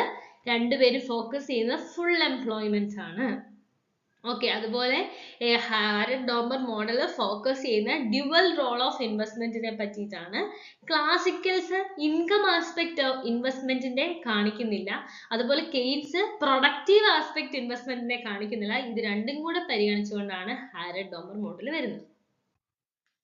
ഇനി ഈ സ്റ്റഡി ഗ്രോത്ത് അച്ചീവ് ചെയ്യണമെന്ന് പറഞ്ഞു. ഈ സ്റ്റഡി ഗ്രോത്ത് അച്ചീവ് ചെയ്യാൻ വേണ്ടിയിട്ട് ഹാരഡ് ഡോമർ മോഡൽ പറഞ്ഞിരിക്കുന്ന റിക്വയർമെന്റ് കണ്ടീഷൻസ് എന്തൊക്കെയാണ്? Harrod Domer model can make investment in the process of economic growth, but emphasize the nature of duality of investment. Harrod Domer പറയുന്നത് investment നമുക്ക് ഉണ്ടാക്കാം. എന്തിലാണ്? എക്കണോമിക് ഗ്രോത്തിന്റെ കേസിൽ നമുക്ക് investment ഉണ്ടാക്കാം. പക്ഷെ അത് എംഫസൈസ് ചെയ്യുന്നത് ഡ്യുവാലിറ്റി ഓഫ് ഇൻവെസ്റ്റ്മെന്റിന്റെ നേച്ചറിലാണ്. Duality of investment. അപ്പൊ ഈ ഇൻവെസ്റ്റ്മെന്റ് നമ്മൾ സ്റ്റഡി ഗ്രോത്ത് ക്രിയേറ്റ് ചെയ്യാൻ വേണ്ടിയിട്ട് എന്തൊക്കെയാണ് ആവശ്യമുള്ളത്? അദ്ദേഹം പറയുന്നത്, ഹാരഡ് ഡോമർ മോഡലിൽ പറയുന്നത് ക്രിയേറ്റ് ഫസ്റ്റ് രണ്ട് കാര്യങ്ങളാണ് പറയുന്നത്. Create the investment income create ചെയ്യുക. ഇൻവെസ്റ്റ്മെന്റ് ഇൻകം ക്രിയേറ്റ് ചെയ്യുക. Second, increase the production capacity of the economy by capital stock first. ആദ്യം എന്ത് ചെയ്യുക? പ്രൊഡക്ഷൻ കപ്പാസിറ്റി എക്കോണമിയുടെ ഇൻക്രീസ് ചെയ്യുക. ആ പ്രൊഡക്ഷൻ കപ്പാസിറ്റി ഇൻക്രീസ് ചെയ്യാൻ ഫസ്റ്റ് ക്യാപിറ്റൽ സ്റ്റോക്ക് ഇൻക്രീസ് ചെയ്യാം. അത് കഴിഞ്ഞിട്ട് demand effect of investment and second can be called fulfillment effect. അപ്പൊ ക്യാപിറ്റൽ സ്റ്റോക്ക് ഇൻക്രീസ് ചെയ്യുക, അതുപോലെ തന്നെ ഇൻവെസ്റ്റ്മെന്റിന്റെ ഡിമാൻഡ് എഫക്ട് ഇൻക്രീസ് ചെയ്യുക. അതുകൊണ്ട് അതിനെന്ത് നമ്മൾ പറയുന്നത്? Second can be called fulfillment effect. അങ്ങനെയാകുമ്പോൾ എന്ത് വരും? നെറ്റ് ഇൻവെസ്റ്റ്മെന്റ് കണ്ടിന്യൂ ചെയ്യും. റിയൽ ഇൻകവും പ്രൊഡക്ഷനും എക്സ്പാൻഡ് ചെയ്യാൻ തുടങ്ങും. അപ്പൊ ഈ രണ്ട് ഡ്യുവാലിറ്റി ഓഫ് ഇൻവെസ്റ്റ്മെന്റിന്റെ രണ്ട് കാര്യങ്ങളാണ് സ്റ്റഡി ഗ്രോത്തിന് വേണ്ടതെന്ന് പറയുന്നത്. ഇൻവെസ്റ്റ്മെന്റ് ഇൻകം ക്രിയേറ്റ് ചെയ്യുക, എക്കോണമിയുടെ പ്രൊഡക്ഷൻ കപ്പാസിറ്റി ഇൻക്രീസ് ചെയ്യാൻ ക്യാപിറ്റൽ സ്റ്റോക്ക് ഇൻക്രീസ് ചെയ്യുക, അതുപോലെ ഇൻവെസ്റ്റ്മെന്റിന്റെ ഡിമാൻഡ് എഫക്റ്റ് ഇൻക്രീസ് ചെയ്യുക. അതിന്റെ സെക്കൻഡ് എന്ന് പറയുന്നത് ഫുൾഫിൽമെന്റ് എഫക്റ്റ് ആണ്.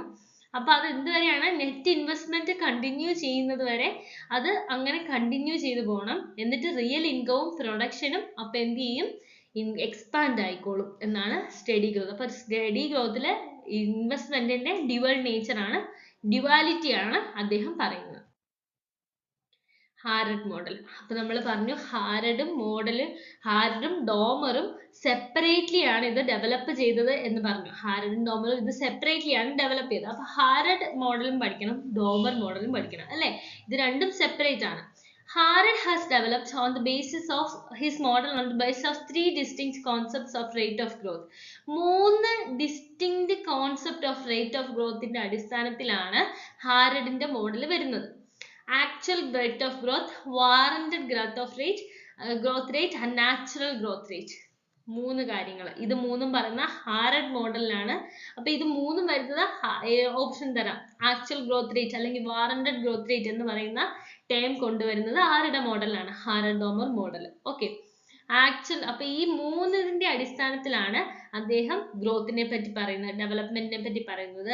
Actual growth rate of growth, warranted growth rate, natural growth rate. ഇത് ഡിനോട്ട് ചെയ്യുന്ന കൊടുത്തിരിക്കുന്ന actual rate of growth G, warranted growth rate GW, natural growth rate GN. Actual growth rate. It is the growth rate denoted by G. G കൊണ്ട് denote ചെയ്യുന്ന growth rate ആണ് actual growth rate. It is determined by actual amount of saving and investment in the economy. അത് determine ചെയ്യുന്നത് നമ്മുടെ എക്കോണമിയിലുള്ള actual amount of savingന്റെയും ഇൻവെസ്റ്റ്മെന്റിന്റെയും അടിസ്ഥാനത്തിലാണ് actual growth rate നിർണ്ണയിക്കുന്നത്. ഇത് നിർണ്ണയിക്കുന്നത് represent ചെയ്യുന്നത് delta y by y. Delta y by y. അങ്ങനെയാണ് നമ്മൾ അതിനെ ഡിനോട്ട് ചെയ്യുന്നത്. ആക്ച്വൽ ഗ്രോത്ത് റേറ്റ് ഡിറ്റർമൈൻ ചെയ്യുന്ന രണ്ട് ഫാക്ടേഴ്സ് ആണ് saving income ratio, capital output ratio, delta K by delta Y. നമ്മൾ ആദ്യമേ പറഞ്ഞു ഹാരഡ് ഡോമർ മോഡലില് പറയുന്നത് എക്കണോമിക് ഗ്രോത്ത് നിർണ്ണയിക്കാൻ വേണ്ടിയിട്ട് സേവിങ്സും വേണം, ക്യാപിറ്റൽ ഔട്ട്പുട്ടും വേണം, ഔട്ട്പുട്ട് റേഷ്യോയും വേണം. അപ്പം ആക്ച്വൽ ഗ്രോത്ത് റേറ്റ് നിർണ്ണയിക്കുന്നത് രണ്ട് ഫാക്ടേഴ്സിന്റെ അടിസ്ഥാനത്തിൽ. ഈ രണ്ട് ഫാക്ടേഴ്സ് ഏതൊക്കെയാ? Saving income ratio, capital output ratio. അപ്പം it is the growth rate denoted by G. G കൊണ്ടാണ് നമ്മൾ ഡിനോട്ട് ചെയ്യുന്നത്. അപ്പം it is determined by actual amount of saving and investment in the economy. എക്കോണമിയിലെ actual amount of സേവിങ്സിന്റെയും ഇൻവെസ്റ്റ്മെന്റിന്റെയും അടിസ്ഥാനത്തിൽ. Delta y by y കൊണ്ട് denote ചെയ്യുന്നു. രണ്ട് factors ആണ് actual growth rate നിർണ്ണയിക്കാൻ വേണ്ടത്. Saving income ratio, capital output ratio. Okay. These two are taken as fixed during a given period. ഇത് രണ്ടിനെയും നമ്മൾ ഒരു given time periodൽ fixed ആക്കി വെക്കുന്നു.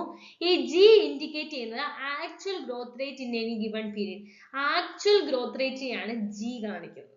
എന്താണ്? Actual growth rate. അപ്പൊ G കാണിക്കുന്ന ആക്ച്വൽ ഗ്രോത്ത് റേറ്റ്. അപ്പൊ നമ്മൾ GC ഈക്വൽ ടു എസ് എന്ന് എഴുതിയിട്ടുണ്ട്. എസ് എന്ന് പറഞ്ഞു കഴിഞ്ഞാൽ സേവിങ് ഇൻകം റേഷ്യോ ആണ്. Okay, saving income ratio. അപ്പം എസ് സേവിങ് ഇൻകം റേഷ്യോ നമുക്ക് S by X by Y എന്ന് ഡിനോട്ട് ചെയ്യാം. എക്സ് ബൈ വൈ എന്ന് കൊടുക്കാം. ഓക്കെ, അപ്പം G C equal to S. അപ്പൊ ആക്ച്വൽ ഗ്രോത്ത് റേറ്റ് എസിനോട് ഈക്വൽ ആണ് എന്ന് അറിഞ്ഞിരിക്കാം. ഓക്കെ,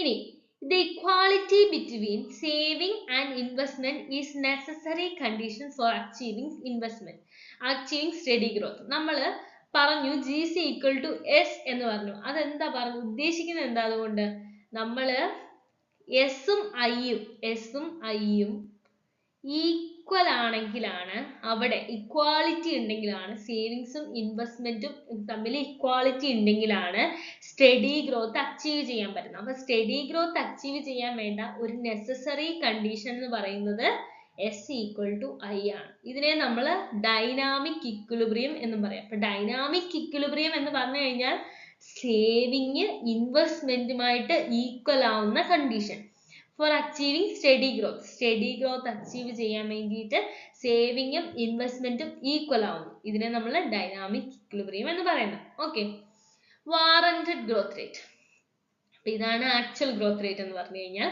വാറന്റഡ് ഗ്രോത്ത് റേറ്റ് എന്ന് പറഞ്ഞു കഴിഞ്ഞാൽ refers to the growth rate of the economy when it is working at full capacity and making optimum use of machine and manpower. It is known as full capacity growth rate or full employment growth rate.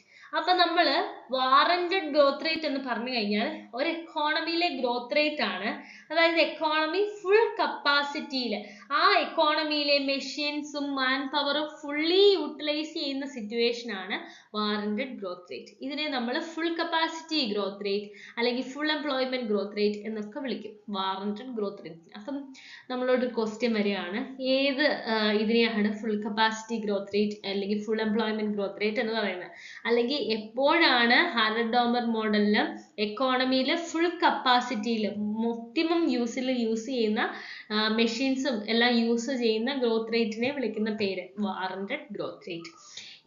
ഇതിന്റെ ഒരു പ്രത്യേകത, ഈ growth റേറ്റിലായിരിക്കും entrepreneurs fully satisfied ആവുന്ന stage ചോദിച്ചാലും warranted growth rate തന്നെയാണ്. Okay, GW, ഇതിനെ നമ്മൾ denote ചെയ്യുന്ന GW.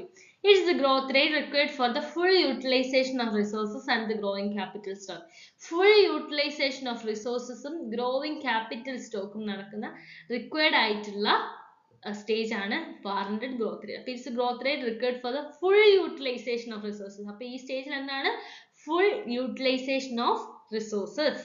Okay, like Keynes, Harrod says that saving is determined by income. Keynes പോലെ തന്നെ ഹാരഡ് പറയുന്ന സേവിങ് ഡിറ്റർമൈൻ ചെയ്യുന്നത് ഇൻകം ആണ്. കാരണം ഇൻകം എത്രത്തോളം ഉണ്ട് എന്നുള്ള അടിസ്ഥാനത്തിലാണ് നമ്മൾ സേവ് ചെയ്യുന്നത്. Unlike in Keynes, investment depends on the rate of increase in income. അപ്പം കെയ്ൻസ് അൺലൈക്ക് കെയ്ൻസിന്റെ പോലല്ല ഹാരഡ് പറയുന്നത് investment depends on the rate of increase in income. ഇൻകത്തിൽ വരുന്ന ഇൻക്രീസിനനുസരിച്ചാണ് ഇൻവെസ്റ്റ്മെന്റ് അതിനെയാണ് ഡിപ്പെൻഡ് ചെയ്യുന്നത് എന്നാണ് ഹാരഡ് പറയുന്നത്. ഇൻവെസ്റ്റ്മെന്റ് ഡിപ്പെൻഡ് ചെയ്യുന്നത് ഇൻകത്തിൽ വരുന്ന ഇൻക്രീസിന്റെ അടിസ്ഥാനത്തിലാണ്. Harrod uses the following fundamental equation for maintaining warranted growth rate of output. നമ്മൾ ആക്ച്വൽ ഗ്രോത്ത് റേറ്റ് പഠിച്ചപ്പം G C equal to S എന്ന് പഠിച്ചു. ജി ഈക്വൽ ടു എസ്, അതായത് ജി എന്ന് പറഞ്ഞു കഴിഞ്ഞാൽ ആക്ച്വൽ ഗ്രോത്ത് റേറ്റ്. ഓക്കെ, അപ്പൊ അതിൽ നമ്മൾ പറഞ്ഞു S equal to I. S equal to I എന്ന് പറഞ്ഞു കഴിഞ്ഞാൽ സേവിങ്ങും ഇൻവെസ്റ്റ്മെന്റും ഈക്വൽ ആവണം, അതാണ് ഡൈനാമിക് ഈക്വിലിബ്രിയം. അപ്പൊ അതുപോലെ പറയാണ് വാറന്റഡ് ഗ്രോത്ത് റേറ്റില് GWCR equal to S.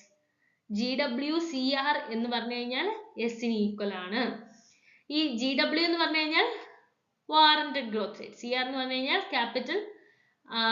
Capital എന്ന് ഓർത്താൽ മതി. അതായത് നമ്മൾ എത്രത്തോളം ക്യാപിറ്റൽ വേണം ഈ വാറന്റഡ് ഗ്രോത്ത് റേറ്റ് മെയിൻറ്റെയിൻ ചെയ്യാൻ വേണ്ടിയിട്ട് എത്രത്തോളം ക്യാപിറ്റൽ വേണം, അതാണ് CR. നമ്മൾ അവിടെ GC ഈക്വൽ ടു എസ് എന്ന് പറഞ്ഞ പോലെ തന്നെ GWCR ഈക്വൽ ടു എസ്, എത്രത്തോളം ക്യാപിറ്റൽ റിക്വയർ ആയിട്ടുണ്ട്. ഓക്കെ, ക്യാപിറ്റൽ റേറ്റ് ആണ്.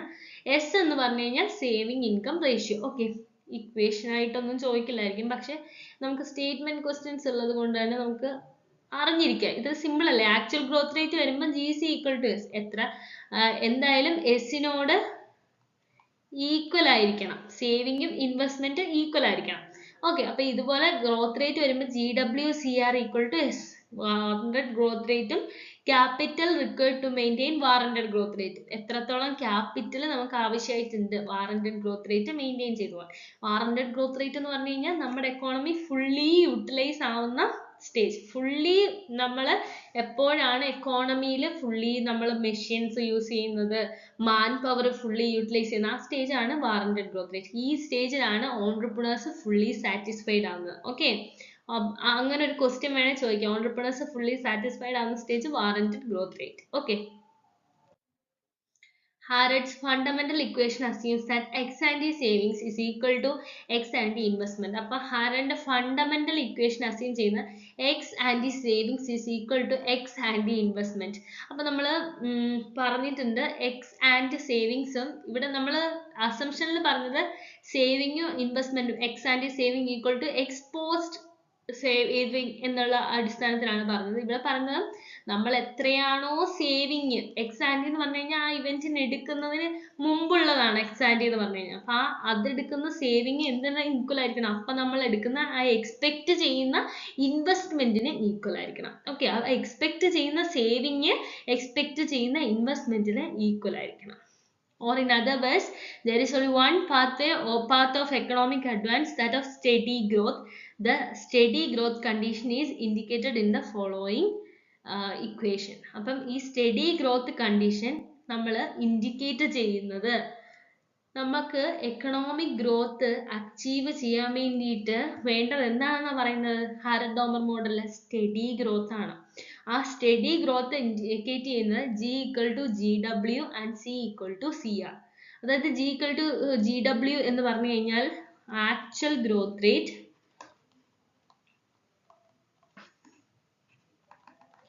ഈക്വൽ ടു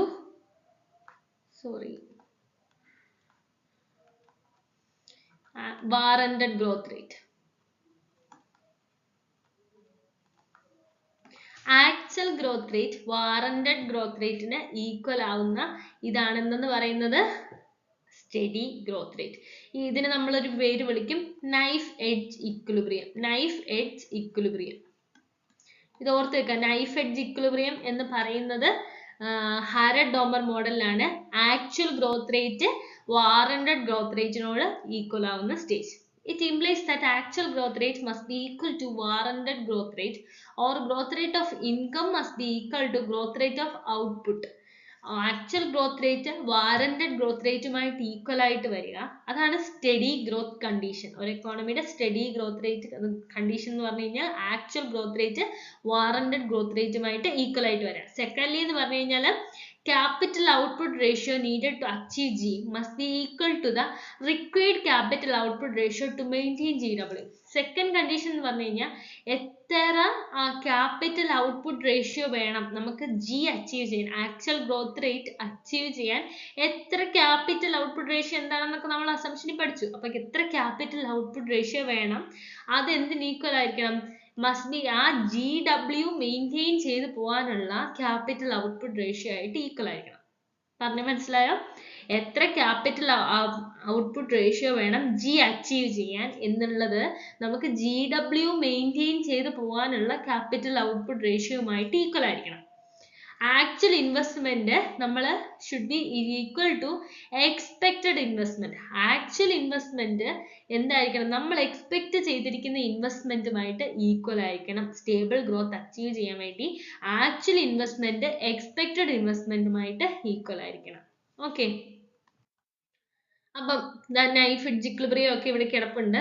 അപ്പൊ ഇത് ഇമ്പോർട്ടന്റ് ആണ്. നൈഫ് എഡ്ജ് ഇക്വിലിബ്രിയം എന്ന് പറഞ്ഞു കഴിഞ്ഞാൽ G equal to GW, G equal to GW. അപ്പം ഈ ഇൻസ്റ്റബിലിറ്റി ഓഫ് ഗ്രോത്ത് ഇവിടെ വേണ്ട. ഇൻസ്റ്റബിലിറ്റി ഓഫ് ഗ്രോത്ത് നമുക്ക് ഇവിടെ വേണം ഇൻസ്റ്റബിലിറ്റി ഓഫ് ഗ്രോത്ത് വരുന്നത്. ആ ഹെഡിങ് മാറിപ്പോയതാണ്. അപ്പൊ stable growth requires equality condition. Equality condition എന്ന് പറഞ്ഞു കഴിഞ്ഞാൽ G equal to GW ആയിരിക്കണം. Actual growth rate warranted growth റേറ്റുമായിട്ട് ഈക്വൽ ആയിരിക്കണം. അതെന്താ നമ്മൾ പറയുന്നത്, നമ്മൾ എടുക്കുന്ന ആക്ച്വൽ ഗ്രോത്ത് റേറ്റ് അച്ചീവ് ചെയ്യാൻ വേണ്ട ക്യാപിറ്റൽ ഔട്ട്പുട്ട് റേഷ്യോയും നമ്മുടെ വാറന്റഡ് ഗ്രോത്ത് റേറ്റ് മെയിൻറ്റെയിൻ ചെയ്ത് പോകാനുള്ള ക്യാപിറ്റൽ ഔട്ട്പുട്ട് റേഷ്യോയും ഈക്വൽ ആയിരിക്കണം. എന്നാലേ അവിടെ സ്റ്റഡി ഗ്രോത്ത് അച്ചീവ് ചെയ്യാൻ പറ്റുകയുള്ളൂ. മനസ്സിലായോ? കോംപ്ലിക്കേറ്റഡ് ആക്കണ്ട, അത്രയും മനസ്സിലാക്കുക. നമുക്ക് ആക്ച്വൽ ഗ്രോത്ത് റേറ്റ് അച്ചീവ് ചെയ്യാൻ വേണ്ട capital output ratio warranted growth rate maintain ചെയ്ത് പോകാനുള്ള ക്യാപിറ്റൽ ഔട്ട്പുട്ട് റേഷ്യോയും ഈക്വൽ ആയിരിക്കണം. അതായത് നമ്മൾ ആക്ച്വൽ സേവിങ്ങും എക്സ്പെക്ട് ചെയ്തിരിക്കുന്ന സേവിങ്ങും ഈക്വൽ ആയിരിക്കണം. ഓക്കെ, അപ്പൊ അതിനാണ് നൈഫ് എഡ്ജ് ഇക്വിലിബ്രിയം എന്ന് പറഞ്ഞു കഴിഞ്ഞാൽ നമുക്ക് ആ ഇക്വാളിറ്റി സ്റ്റഡി ഗ്രോത്ത് അച്ചീവ് ചെയ്യാൻ വേണ്ട കണ്ടീഷനാണ് G equal to GW. G equal to GW എന്ന് പറഞ്ഞാൽ എന്താന്ന് മനസ്സിലായല്ലോ, ഇത്രത്തോളം ക്യാപിറ്റൽ വേണം എന്നുള്ളതാണ് രണ്ട് കണ്ടീഷനും. അപ്പം നൈഫ് എഡ്ജ് ഇക്വിലിബ്രിയം പറയുന്നത്, നൈഫ് എഡ്ജ് ഇക്വിലിബ്രിയം എന്താണെന്നുള്ള ക്വസ്റ്റ്യൻ വരാം. നൈഫ് എഡ്ജ് ഇക്വിലിബ്രിയം പറയുന്ന തിയറി ഏതാണെന്ന് വേണമെങ്കിലും ചോദിക്കാം. Okay, this equality is rarely found because of economic and political pulls and pressure. അപ്പൊ ഇങ്ങനെ ഒരു ഇക്വാളിറ്റി കണ്ടീഷൻ നമ്മളിപ്പോ സ്റ്റഡി ഗ്രോത്ത് ഇത്രയും നേരം പഠിച്ചല്ലേ, ആ സ്റ്റഡി ഗ്രോത്ത് എന്ന് പറയുന്ന ഒരു ഇക്വാളിറ്റി കണ്ടീഷൻ അങ്ങനെ എപ്പോഴും സംഭവിക്കത്തില്ല, റെയർ ആയിട്ടേ സംഭവിക്കൂ. കാരണം എക്കോണമിയിലുള്ള പൊളിറ്റിക്കൽ പുൾ ആൻഡ് പ്രഷർ കാരണം അങ്ങനെ ഒരു ഇക്വാളിറ്റി സംഭവിക്കുന്നത് റെയർ ആയിട്ടായിരിക്കും എന്നാ പറയുന്നത്. അപ്പൊ ഇവിടെയാണ് ഇൻസ്റ്റബിലിറ്റി ഓഫ് ഗ്രോത്ത് വരുന്നത്. ഇൻസ്റ്റബിലിറ്റി ഓഫ് ഗ്രോത്ത് ആ ഹെഡിങ് ഇവിടെയാണ് വരിക, instability of growth. Case 1, situation of inflation, G greater than GW or C less than CR. Okay, അപ്പം സിറ്റുവേഷൻ ഓഫ് ഇൻഫ്ലേഷൻ നമ്മളോട് പറയാണ് ഈ ഇക്വിലിബ്രിയം എന്ന കണ്ടീഷൻ വരാതിരിക്കുന്നത് പൊളിറ്റിക്കൽ പുൾസ് പ്രഷർ കാരണമാണ്. അപ്പൊ എന്താണ് എക്കോണമിയിൽ നടക്കുന്ന ആ ഒരു അൺസ്റ്റേബിൾ ആയിട്ട് നടക്കുന്നത് എന്തുകൊണ്ട്, ഈ സ്റ്റഡി ഗ്രോത്ത് സംഭവിച്ചില്ല എന്ന് പറഞ്ഞു കഴിഞ്ഞാൽ അവിടെ എന്താ അൺസ്റ്റെബിലിറ്റി വന്നു എന്നാണ് അർത്ഥം. അപ്പൊ ആ കണ്ടീഷൻസ് ഏതൊക്കെയാണെന്ന് നോക്കാം, ആ അൺസ്റ്റെബിലിറ്റി വരുന്ന conditions. Case 1, situation of inflation.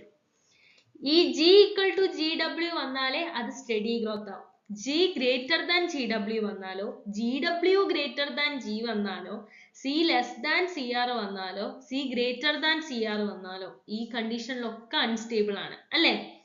അപ്പം first case situation of inflation, G greater than GW or C less than CR. Skip ചെയ്യരുത്, കുറച്ച് ലെങ്തി ആണെന്നേ ഉള്ളൂ, മനസ്സിലാക്കിയാൽ മതി. അപ്പൊ ഈ G greater than GW or C less than CR നമ്മളോട് ചോദിക്കാം ഇൻഫ്ലേഷൻ വരുന്ന സിറ്റുവേഷൻ ഏതാണ്. ആക്ച്വൽ ഗ്രോത്ത് റേറ്റ് ഇൻക്രീസ് ചെയ്യുക, GW-നേക്കാൾ ആക്ച്വൽ ഗ്രോത്ത് റേറ്റ് ഇൻക്രീസ് ചെയ്യുന്ന സ്റ്റേജിലാണ് എന്ത് സംഭവിക്കുന്നത്, ഇൻഫ്ലേഷൻ സംഭവിക്കുന്നത്. അതായത് ആക്ച്വൽ എമൗണ്ട് ഓഫ് ക്യാപിറ്റൽ എന്ന് പറയുന്നത് കുറവായിരിക്കും നമുക്ക് വേണ്ട ക്യാപിറ്റലിനെക്കാട്ടി അല്ലെ, വേണ്ട ക്യാപിറ്റലിനേക്കാൾ ആക്ച്വൽ എമൗണ്ട് ഓഫ് ക്യാപിറ്റൽ കുറവായിരിക്കും. ഓക്കെ, അപ്പോൾ വരുന്ന ആ ഒരു ഇതാണ് situation of inflation. Here growth rate of the growth rate of income is higher than growth rate of output. Growth rate of output നേക്കാൾ growth rate of income ആയിരിക്കും കൂടുതൽ. It would mean that the demand for output because of higher income would exceed the supply of output. ഇത് simple ആയിട്ട് പറയുകയാണെങ്കിൽ ഇങ്ങനെ പറയാം.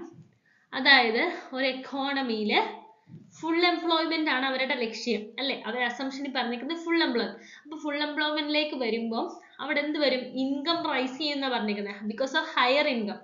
അപ്പൊ higher income വരുമ്പോൾ എന്ത് ചെയ്യും, ഹയർ ഇൻകം വരുമ്പോൾ അവിടെ ഡിമാൻഡ് കൂടുക. കാരണം എന്താ, അവരുടെ പർച്ചേസിങ് പവർ ഇൻക്രീസ് ചെയ്യും. ഇൻകം കൂടുമ്പോൾ അവരുടെ പർച്ചേസിങ് പവർ ഇൻക്രീസ് ചെയ്യും, അവരുടെ ഡിമാൻഡ് കൂടും.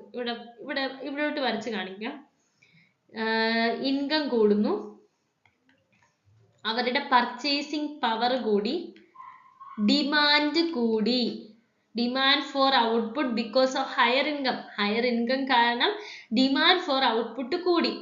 Which exceed the supply of output. അത് സപ്ലൈ ഓഫ് ഔട്ട്പുട്ടിനെ കാട്ടി ഡിമാൻഡ് കൂടുകയാണെങ്കിൽ അവിടെ എന്ത് പറ്റും, ഡിമാൻഡ് സപ്ലൈയെ കാട്ടി കൂടി പോവുകയാണെങ്കിൽ അവിടെ എന്ത് ചെയ്യും, പ്രൈസ് ഇൻക്രീസ് ചെയ്യും അല്ലെ. നോർമൽ ആണ്, പ്രൈസ് ഇൻക്രീസ് ചെയ്യും. ഡിമാൻഡ് ക്രമാതീതമായിട്ട് അങ്ങനെ കൂടി നിൽക്കുകയാണെങ്കിൽ പ്രൈസ് ഇൻക്രീസ് ചെയ്യും. അപ്പൊ അവിടെ എന്ത് പറ്റും, ഫുഡ് ഫേസസ് ഇൻഫ്ലേഷൻ. എക്കോണമി എന്ത് ഫേസ് ചെയ്യും, ഇൻഫ്ലേഷൻ ഫേസ് ചെയ്യാൻ തുടങ്ങും. പ്രൈസ് ഇൻക്രീസ് ചെയ്യുമ്പോൾ എന്ത് പറ്റും, എക്കോണമി ഇൻഫ്ലേഷൻ ഫേസ് ചെയ്യാനായിട്ട് തുടങ്ങും. അതാണ് ആ ഒരു situation. Actual growth rate increase ചെയ്യുന്ന സിറ്റുവേഷനിൽ അതാണ് സംഭവിക്കുക. എന്താ സംഭവിക്കുക, ആക്ച്വൽ ഗ്രോത്ത് റേറ്റ് ഇൻക്രീസ് ചെയ്യുകയാണെങ്കിൽ അതിനർത്ഥം ഡിമാൻഡ് ഫോർ ഔട്ട്പുട്ട് കൂടി. അതായത് ഹയർ ഇൻകം വന്നപ്പം അവരുടെ പർച്ചേസിങ് പവർ കൂടി, അവരുടെ ഡിമാൻഡ് ഇൻക്രീസ് ചെയ്തു. അപ്പം would exceed the supply of output. Supply of ഔട്ട്പുട്ടിനേക്കാൾ കൂടുതൽ ക്രമാതീതമായിട്ട് ഡിമാൻഡ് ഇൻക്രീസ് ചെയ്തു. ഡിമാൻഡ് അങ്ങനെ ഇൻക്രീസ് ചെയ്യുകയാണെങ്കിൽ അവിടെ എന്ത് പറ്റും, എക്കോണമിയിൽ പ്രൈസ് ഇൻക്രീസ് ചെയ്യാൻ തുടങ്ങും അല്ലെ. ഗുഡ്സ് ആൻഡ് പ്രൈസ് ഇൻക്രീസ് ചെയ്യും. പ്രൈസ് ഇൻക്രീസ് ചെയ്ത എന്താണ് അർത്ഥം, എക്കോണമിയിൽ ഇൻഫ്ലേഷൻ ഉണ്ട് എന്നാണ് അർത്ഥം. അതാണ് situation of inflation, first stage. അപ്പം ഇൻഫ്ലേഷൻ വരുന്നത് ആക്ച്വൽ ഗ്രോത്ത് റേറ്റ് നമ്മുടെ വാറന്റഡ് ഗ്രോത്ത് റേറ്റിനേക്കാൾ ഇൻക്രീസ് ചെയ്യുന്ന സിറ്റുവേഷനിലാണ്. ഇനി C less than C R എന്ന് പറഞ്ഞാലും സെയിം അർത്ഥമാണ് ക്യാപിറ്റലിന്റെ. അതായത് ആക്ച്വൽ എമൗണ്ട് ഓഫ് ക്യാപിറ്റൽ കുറവായിരിക്കും, short of the required amount of capital. നമുക്ക് ആവശ്യമുള്ള ക്യാപിറ്റലിനേക്കാൾ ആക്ച്വൽ എമൗണ്ട് ഓഫ് ക്യാപിറ്റൽ കുറവായിരിക്കും. ഇത് ക്യാപിറ്റലിന്റെ ഒരു ഡെഫിഷ്യൻസിയാണ് കാണിക്കുന്നത്. ഇതെന്ത് ചെയ്യും, നമ്മൾ ഗുഡ്സിനെ അഡ്വേഴ്സ് ആയിട്ട്, നമ്മൾ പ്രൊഡ്യൂസ് ചെയ്യുന്ന ഗുഡ്സിനെ അഫക്റ്റ് ചെയ്യാനായിട്ട് തുടങ്ങും. ക്യാപിറ്റൽ ഡെഫിഷ്യന്റ് ആയിട്ടുള്ള ഒരു എക്കോണമി എന്ന് പറഞ്ഞു കഴിഞ്ഞാൽ അവിടെയുള്ള ഗുഡ്സ് പ്രൊഡ്യൂസ് ചെയ്യുന്നതിനെ ഇത് അഫക്റ്റ് ചെയ്യും അല്ലെ. ക്യാപിറ്റൽ കുറയുന്നത്, നമുക്ക് ക്യാപിറ്റൽ വന്നാലല്ലേ നമുക്ക് വീണ്ടും അവിടെ സ്റ്റോക്ക് കൊണ്ടുവരാൻ പറ്റുകയുള്ളൂ, അവിടെ പ്രൊഡക്ഷൻ നടക്കുകയുള്ളൂ, എക്കണോമിക് ഗ്രോത്ത് നടക്കുകയുള്ളൂ. അപ്പോൾ ഒരു ഡെഫിഷ്യൻസി വരും. എക്കോണമിയിലെ സിറ്റുവേഷൻ ഇൻഫ്ലേഷൻ ആണ് വരിക. ഓക്കെ, അപ്പൊ ആക്ച്വൽ ഗ്രോത്ത് റേറ്റ് കൂടുന്ന കണ്ടീഷനിൽ ഇൻഫ്ലേഷൻ ആണ് വരിക. ഓക്കെ, ഇതാണ് കേസ് 1. ഇവിടെ ഈ ഡയഗ്രാം തന്നിരിക്കുന്നതാണ്. ഇവിടെ G ഗ്രേറ്റർ ദാൻ GW വന്നേക്കുന്നത്. അപ്പൊ അത് ഏത് കേസാണ്, ഇൻഫ്ലേഷൻ. ഡയഗ്രാം തന്നിട്ട് വേണമെങ്കിൽ ചോദിക്കാം. G ഗ്രേറ്റർ ദാൻ ഇൻഫ്ലേഷൻ വരുന്നത് ഏത് സ്റ്റേജ് ആണ്, ഇൻഫ്ലേഷൻ വരുന്നതാണ് ഇൻ കേസ് ഓഫ് ഇൻഫ്ലേഷൻ. ഇനി GW ആണ് കൂടുതൽ എങ്കിൽ ആ എക്കോണമിയിൽ എന്താ സംഭവിക്കുക, അതാണ് അടുത്ത പഠിക്കാൻ പോകുന്നത്. എക്കോണമിയിൽ ഡിപ്രഷൻ സംഭവിക്കുന്ന സ്റ്റേജ് ആണ്. ഓക്കെ,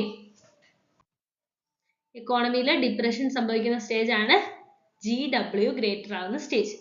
അപ്പം നമ്മൾ ഫസ്റ്റ് കേസിന്റെ ജസ്റ്റ് ഓപ്പോസിറ്റ് ആണ് സെക്കൻഡ് കേസ്. ഇവിടെ GW ആയിരിക്കും കൂടുതൽ, C ആയിരിക്കും, ക്യാപിറ്റൽ ആയിരിക്കും കൂടുതൽ. Okay, here the growth rate of income is less than the growth rate of output.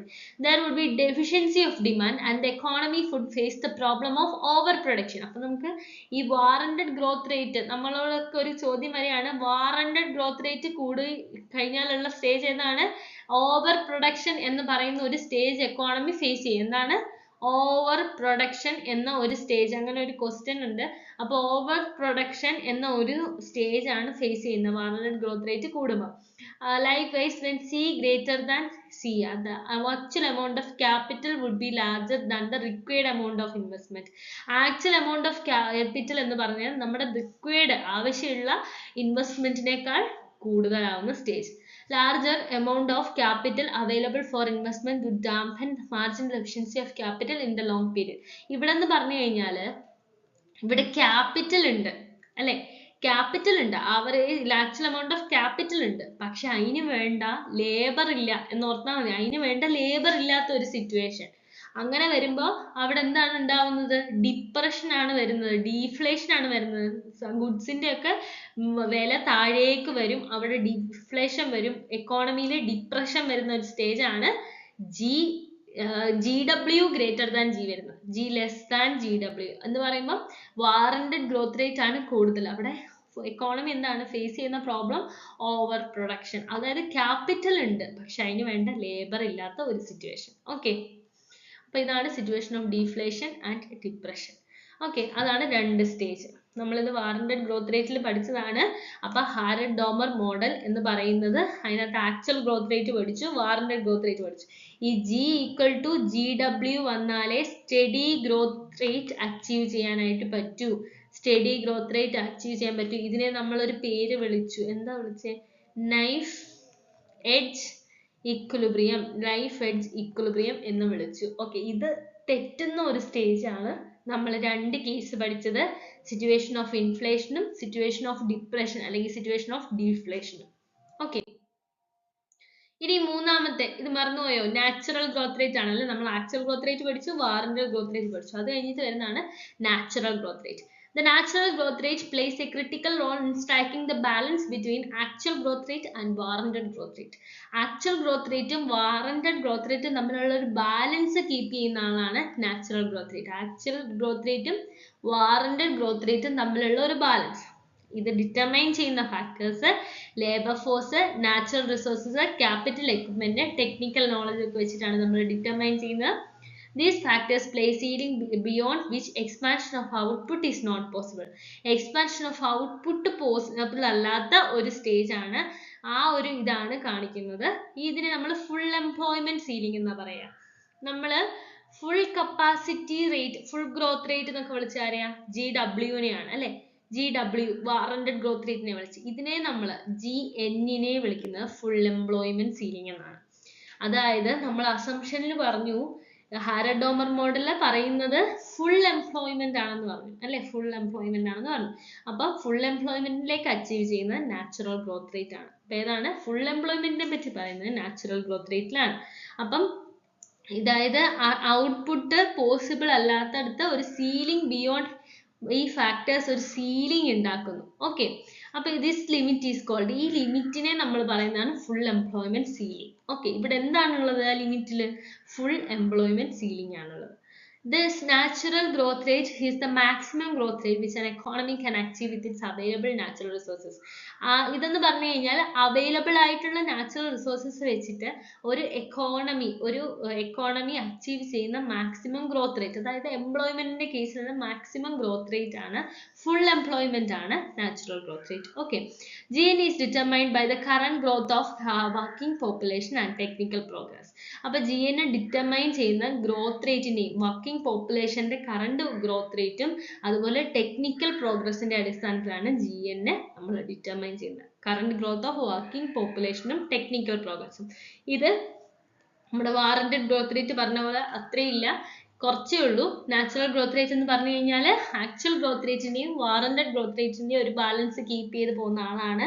ഇത് ഡിറ്റർമൈൻ ചെയ്യാൻ വേണ്ടിയിട്ട് നമുക്ക് labour force, natural resources, capital equipment, technical knowledge ഒക്കെ വേണം. ഇത് എന്താ പറയുന്നത്? ഈ ഫാക്ടേഴ്സ് ഒരു സീലിംഗ് ഉണ്ടാക്കിയാണ് എക്സ്പാൻഷൻ ഔട്ട്പുട്ട് ഇനിയും പോസിബിൾ അല്ലാത്തടത്ത് ഒരു സീലിംഗ് ഉണ്ടാക്കുന്നു. അതായത് ഈ ലിമിറ്റിനെ നമ്മൾ ഫുൾ എംപ്ലോയ്മെന്റ് സീലിംഗ് എന്നാണ് പറയുന്നത്. ഇത് ഈ നാച്ചുറൽ ഗ്രോത്ത് റേറ്റ് എക്സ്പ്ലെയിൻ ചെയ്യുന്ന ഫുൾ എംപ്ലോയ്മെന്റിനെ പറ്റിയിട്ടാണ്. നമ്മൾ ആദ്യം പറഞ്ഞു, അസംഷനിൽ എന്താ പറഞ്ഞത്? ഫുൾ എംപ്ലോയ്മെന്റ് ആണ് ഇവർ അസ്യൂം ചെയ്യുന്നത്. അപ്പൊ ഫുൾ എംപ്ലോയ്മെന്റിനെ പറ്റിയിട്ടാണ് പറയുന്നത്. GN is determined by growth rate of working population and technical progress. GN പറയുന്നത് വർക്കിംഗ് പോപ്പുലേഷന്റെ കറണ്ട് ഗ്രോത്ത് റേറ്റും ടെക്നിക്കൽ പ്രോഗ്രസിനെ പറ്റിയാണ് ഡിറ്റർമൈൻ ചെയ്യുന്നത്. ഓക്കെ, ഇനി അടുത്തത് ഡോമർ മോഡൽ. നമ്മൾ ഇതുവരെ പഠിച്ചത് ഹാരഡ് മോഡലാണ്. ഹാരഡ് മോഡലാണ് നമ്മൾ ആക്ച്വൽ ഗ്രോത്ത് റേറ്റും വാറന്റഡ് ഗ്രോത്ത് റേറ്റും നാച്ചുറൽ ഗ്രോത്ത് റേറ്റും ഒക്കെ ഡിസ്കസ് ചെയ്ത് ഹാരഡ് മോഡലാണ്. ഇനി Domar model, Domar theory came about as a reaction to കെയ്ൻസിന്റെ ജനറൽ തിയറിയുടെ ഒരു റിയാക്ഷൻ ആയിട്ട് തന്നെയാണ് വരുന്നത്. ഇത് രണ്ടും സിമിലർ ആണ്, ചെറിയ വ്യത്യാസമുള്ളൂ. Domar presented his model in his pioneer work Expansion and Employment in 1947.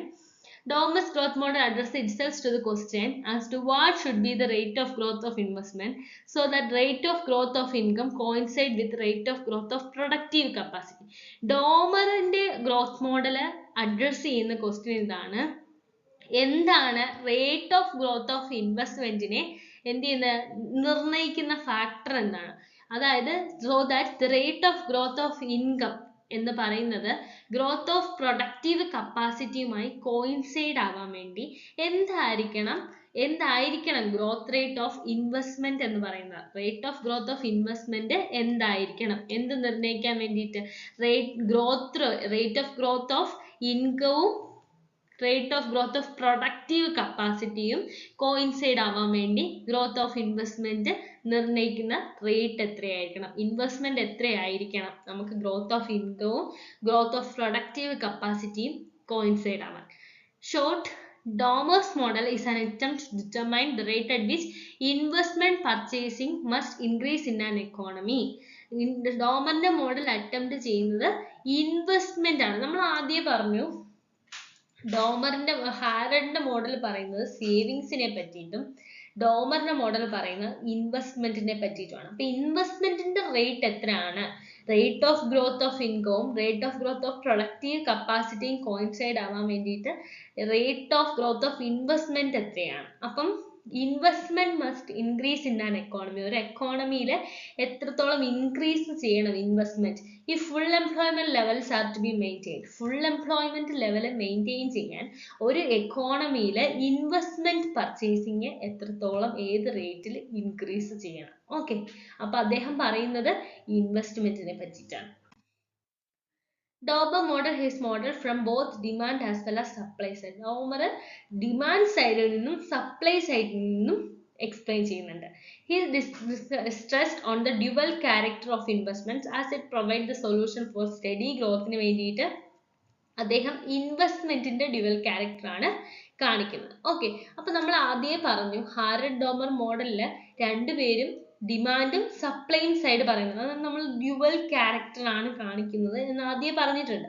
അപ്പം the various symbols use in Domar മോഡലിൽ നമ്മൾ ഇനിയും പറയാൻ പോകുന്ന ഒരു ഇക്വേഷൻ ഉണ്ട്. അപ്പൊ അതിലെ സിമ്പിൾസ് ആണ് പറഞ്ഞിരിക്കുന്നത്. YD എന്ന് പറഞ്ഞു കഴിഞ്ഞാൽ levels of national income or level of effective demand at full employment. അപ്പം ഡോമറിന്റെ ക്വസ്റ്റ്യൻ ഇതാണ്, ഫുൾ എംപ്ലോയ്മെന്റ് എന്നൊരു കണ്ടീഷൻ അല്ലെങ്കിൽ ഇൻവെസ്റ്റ്മെന്റ് സ്റ്റഡി ഗ്രോത്ത് എന്ന് പറയുന്ന ഒരു ഇത് നിലനിൽക്കണമെങ്കിൽ എത്രത്തോളം ഇൻവെസ്റ്റ്മെന്റ് റേറ്റ് ഉണ്ടായിരിക്കണം എന്നുള്ളതാണ്. അപ്പം ലെവൽ ഓഫ് നാഷണൽ ഇൻകം അല്ലെങ്കിൽ ലെവൽ ഓഫ് എഫക്റ്റീവ് ഡിമാൻഡിനെ കാണിക്കുന്ന YD. Y3 എന്ന് പറഞ്ഞു കഴിഞ്ഞാൽ level of productive capacity or supply at full employment level. K real capacity ആണ്, K real capacity. I net investment which results in the increase of real capital increase ചെയ്യാനുള്ള net investment ആണ്. Alpha marginal propensity to save which is reciprocal of multiplier reciprocal ആയിട്ട് MPS ആണ് കാണിക്കുന്നത്. MPS എന്താന്ന് പറഞ്ഞായിരുന്നു, change in saving to change in income. Sigma productivity of capital or net investment. Okay, ഇത്രയും symbols ആണ് പറഞ്ഞിരിക്കുന്നത്. Okay, അപ്പൊ YD എന്ന് പറഞ്ഞു കഴിഞ്ഞാൽ ലെവൽ ഓഫ് എഫക്റ്റീവ് ഡിമാൻഡ് അല്ലെ level of national income. Y3 level of productive capacity. K real capital ആണ്. I net investment which results in increases of real capital. Alpha marginal propensity to save which is reciprocal of multiplier. Sigma productivity of capital or net investment. Okay. YD equal to I by alpha. YD equal to effective demand ആണ്. അപ്പൊ effective demand എന്ന് പറഞ്ഞു കഴിഞ്ഞാൽ I by alpha എന്നാണ് പറഞ്ഞിരിക്കുന്നത്. ഈ equation കാണിക്കുന്നത് level of national income എന്ന് പറഞ്ഞാൽ ഇൻവെസ്റ്റ്മെന്റിനോട് നെറ്റ് ഇൻവെസ്റ്റ്മെന്റിനോട് ഡയറക്ട്ലി പ്രൊപ്പോർഷണൽ ആണ് എന്നാണ്.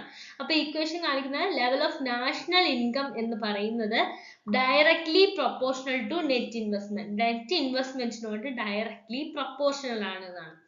ഈ എന്തെങ്കിലും ഒരു ഇൻക്രീസ് ഇൻവെസ്റ്റ്മെന്റിൽ വന്നു കഴിഞ്ഞാൽ അതെന്താണ്, investment increases the national income.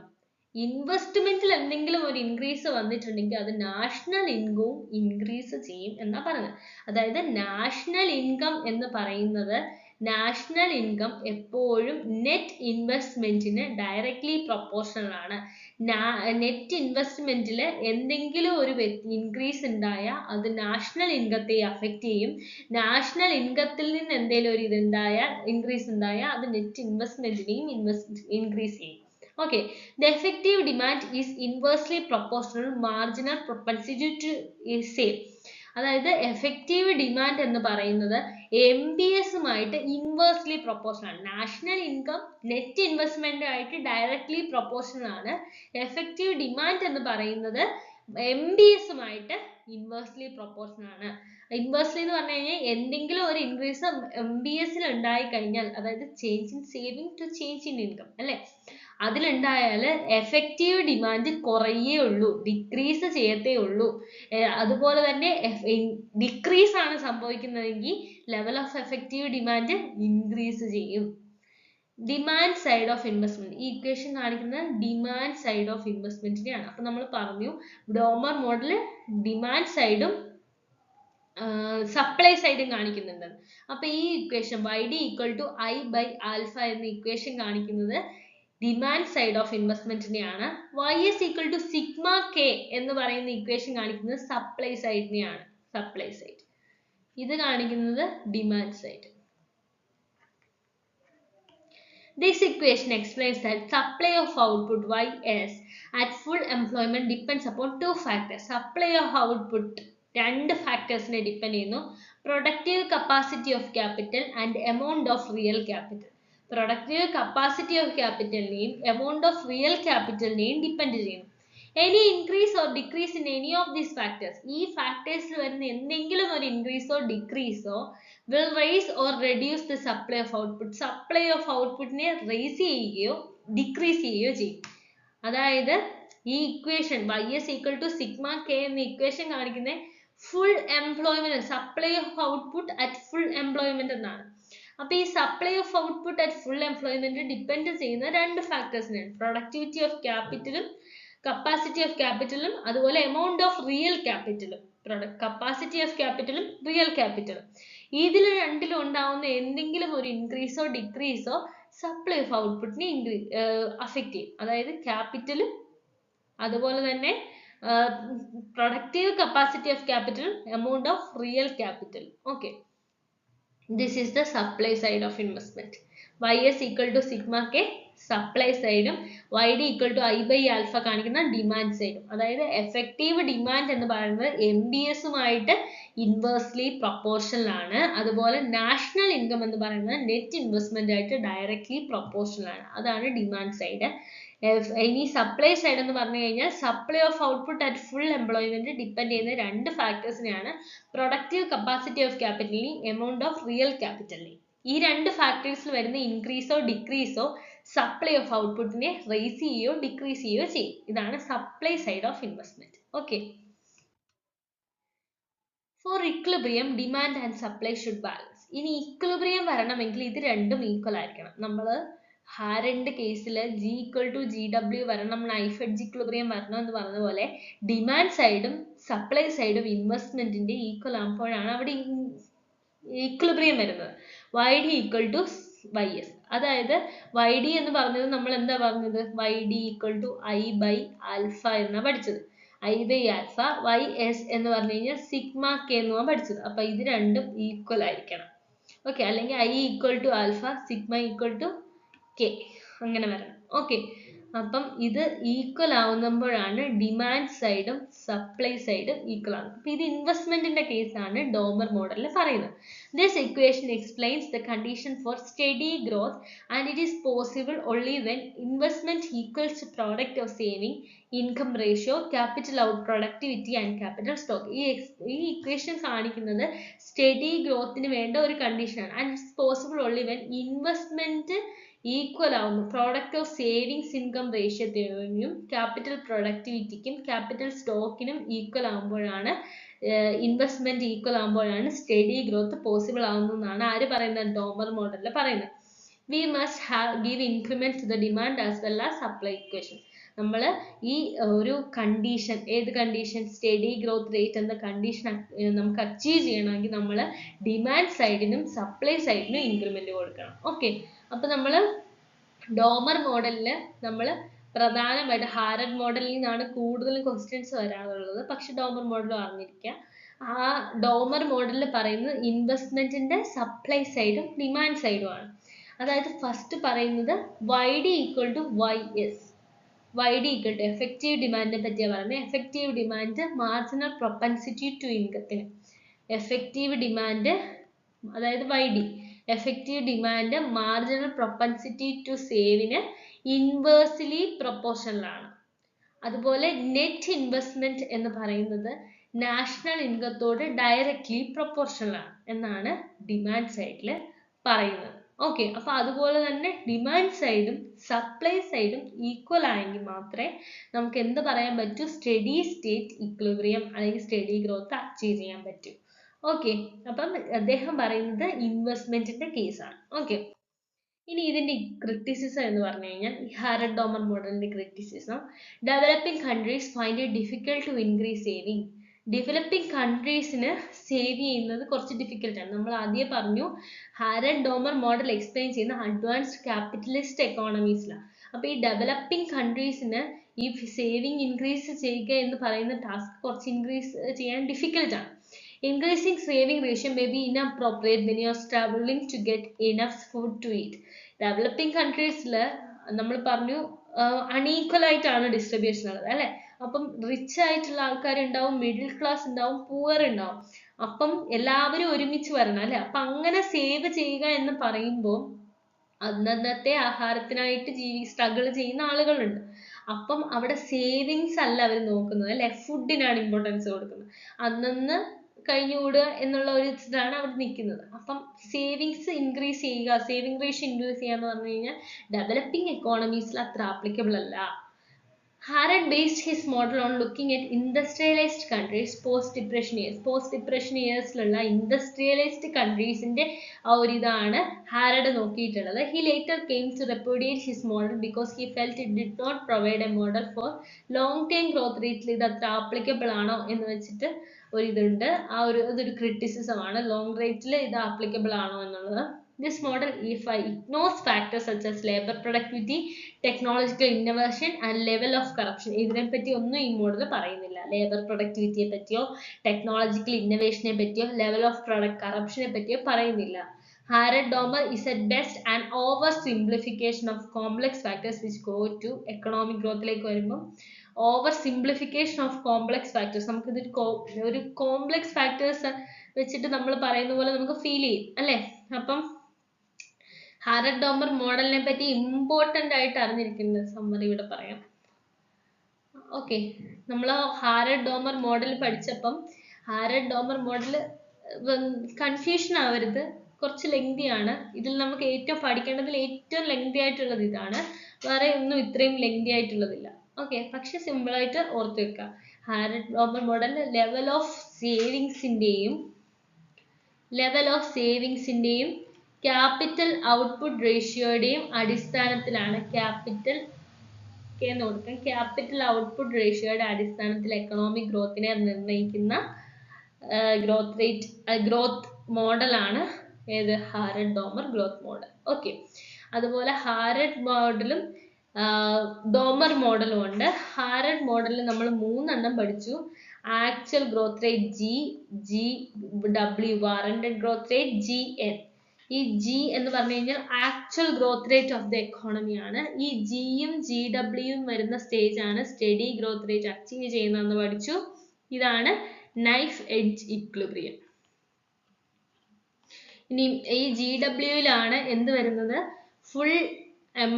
Fully നമ്മൾ യൂട്ടിലൈസ് ആവുന്ന സ്റ്റേജ് ആണ്, ഫുള്ളി മാൻ പവർ യൂസ് ചെയ്യുന്ന സ്റ്റേജ് ആണ് GW എന്ന് പറയുന്നത്. ഓക്കെ, അതുപോലെ GN എന്ന് പറഞ്ഞു കഴിഞ്ഞാൽ ഫുൾ എംപ്ലോയ്മെന്റ് സീലിംഗ് വരുന്നത്, ഫുൾ എംപ്ലോയ്മെന്റ് വരുന്ന സ്റ്റേജ് ആണ് GN. ഓക്കെ, ഇനി ഡോമർ മോഡൽ പറയുന്നത് ഇൻവെസ്റ്റ്മെന്റിനെ പറ്റിയിട്ടാണ്. ഇൻവെസ്റ്റ്മെന്റ്, ഡിമാൻഡ് സൈഡ് ഇൻവെസ്റ്റ്മെന്റും സപ്ലൈ സൈഡ് ഇൻവെസ്റ്റ്മെന്റ്, ഇത് രണ്ടും ഈക്വൽ ആകുമ്പോഴാണ് ഒരു കൺട്രിയിൽ ഇക്വിലിബ്രിയം സ്റ്റഡി ഗ്രോത്ത് റേറ്റ് വരുന്നതാണ്. രണ്ടുപേരും പറയുന്നത് സ്റ്റഡി ഗ്രോത്ത് റേറ്റ്, ചെറിയ ഡിഫറൻസുകളേ ഉള്ളൂ.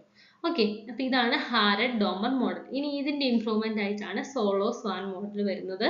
നമുക്കത് അടുത്ത ദിവസം പഠിക്കാം. ഹാരഡ് ഡോമർ മോഡൽ നല്ലോണം വായിച്ചു നോക്കുക. Okay, thank you.